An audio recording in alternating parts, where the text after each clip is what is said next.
में नागा साधु बनने वाला व्यक्ति पहले अपने आप का ही खुद का अंतिम संस्कार करता है, फिर पिंडदान करके नागा साधु बनने की प्रक्रिया में प्रवेश करता है। और यह प्रक्रिया एक नागा साधु की मनोस्थिति के बारे में आपको बताती है। यह एक ऐसी मनोस्थिति है जिसमें व्यक्ति अपने हाथों से स्वयं का अंतिम संस्कार करके अपना पिंडदान कर चुका होता है। नागा साधु भयंकर सर्दी में भी निर्वस्त्र रहते हैं। उन पर मौसम का कोई प्रभाव नहीं होता, सर्दी हो, गर्मी हो, बरसात हो। और उनके स्वरूप को बहुत सारे लोग कई बार समझ ही नहीं पाते। उनके बालों की लंबी जटाएं, शरीर पर रगड़ी गई भस्म उनके तपस्या करने का एक अनूठा तरीका है। नागा शब्द के भी कई अर्थ हैं। संस्कृत भाषा में नागा का अर्थ पहाड़ होता है और नागा साधु या सन्यासी उन लोगों को कहते हैं जो पहाड़ पर रहकर तप करते हैं या तपस्या करते हैं। इसके अलावा कछारी भाषा में नागा शब्द का अर्थ होता है एक युवा बहादुर सैनिक। नागा साधुओं को योद्धा सन्यासी भी कहते हैं क्योंकि ये योद्धा होते हैं और इसका इतिहास गुरु आदि शंकराचार्य से जुड़ा हुआ है। ऐसी मान्यता है कि जब गुरु आदि शंकराचार्य ने भारत की 4 अलग अलग दिशाओं में 4 मठों की स्थापना की, तब उन्होंने इन मठों की रक्षा करने के लिए नागा साधुओं की एक टोली बनाई। ये वो सन्यासी थे जिन्हें शास्त्रों के साथ साथ शस्त्रों का भी ज्ञान था। और उस समय माहौल कुछ ऐसा था कि सिर्फ तपस्या करने से सनातन धर्म की रक्षा नहीं हो सकती थी। सिर्फ तपस्या करना काफी नहीं था, सनातन धर्म की रक्षा करने के लिए शस्त्र उठाना भी आवश्यक हो गया था। इसलिए नागा साधु आए और नागा साधु ऐसे थे जो शास्त्र भी जानते थे और शस्त्र भी जानते थे। हालांकि कुछ इतिहासकार मानते हैं कि नागा साधुओं का पंथ सिंधु घाटी की सभ्यता से भी पुराना है। सिंधु घाटी की खुदाई में कई ऐसे प्रतीक चिन्ह मिले जिन पर जटाधारी नागा साधुओं की मुद्राएं बनी हुई हैं। कुछ पुस्तकों में इस बात का भी उल्लेख मिलता है कि नागा साधु दुनिया के सबसे कुशल योद्धाओं में से एक है। यानी ये साधु तो हैं ही लेकिन योद्धा भी हैं और इनका इतिहास जापान और चीन के योद्धा सैनिकों से भी कई सदी पुराना है। वर्ष 1748 में जब अहमद शाह अब्दाली ने इलाहाबाद पर हमला किया, तब नागा योद्धाओं ने ही धर्म की रक्षा के लिए अब्दाली की सेना के खिलाफ युद्ध लड़ा था।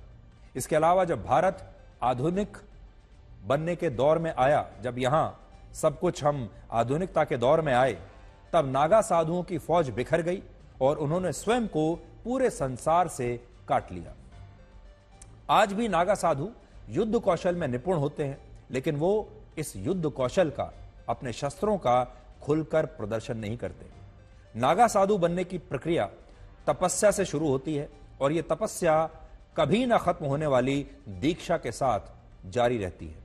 भारत में अभी कुल मिलाकर 13 अखाड़े हैं जो उन्हीं युवाओं को नागा साधु बनाने की दीक्षा देते हैं जिनकी आयु 16 से 20 वर्ष के बीच होती है।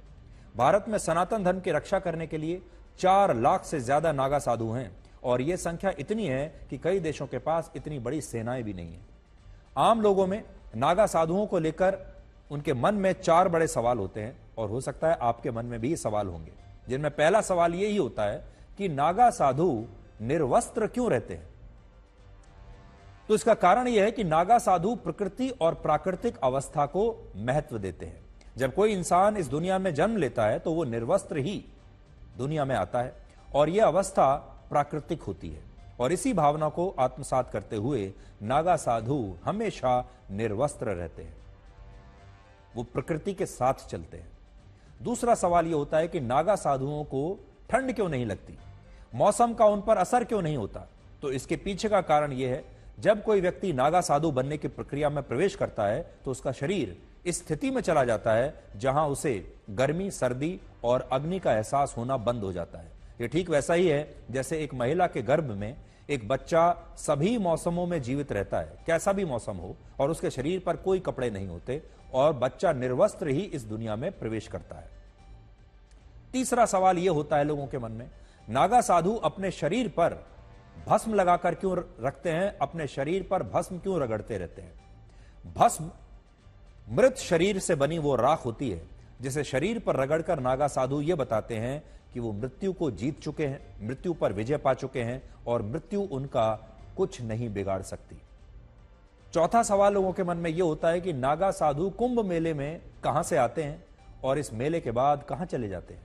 इसका जवाब यह है कि नागा साधु अक्सर दुर्गम इलाकों में, पहाड़ों पर अपना जीवन तपस्या करते हुए बिताते हैं और इसीलिए वो कुंभ के आयोजन के बाद दोबारा किसी को दिखाई नहीं देते और वापस अपने अखाड़ों में या सृष्टि के भ्रमण पर निकल जाते हैं। आज अगर आप भी चाहें तो नागा साधुओं से बहुत कुछ सीख सकते हैं। इनमें सबसे बड़ी सीख यह है कि कैसे हम अपने आप में, अपनी दुनिया में प्रसन्न रह सकते हैं। नागा साधुओं के पास कोई भौतिक वस्तु नहीं होती, लेकिन फिर भी वो अपना जीवन बहुत खुशी और आनंद के साथ व्यतीत करते हैं। इससे हमें यह समझ में आता है कि जीवन को खुशियों के साथ जीने के लिए किसी भी भौतिक वस्तु की आवश्यकता नहीं होती। अगर आपकी मनोस्थिति आपके नियंत्रण में है, आप अपने आप में खुश रहते हैं, तो फिर आनंदित जीवन के लिए आपको बड़ी गाड़ी, बड़े घर, बहुत सारे बैंक बैलेंस, पैसा, महंगे कपड़े, जूते, इसकी कोई आवश्यकता नहीं है। नागा साधुओं के पास सबसे बड़ी शक्ति होती है इच्छा शक्ति। वो बिना कष्ट की भावना किए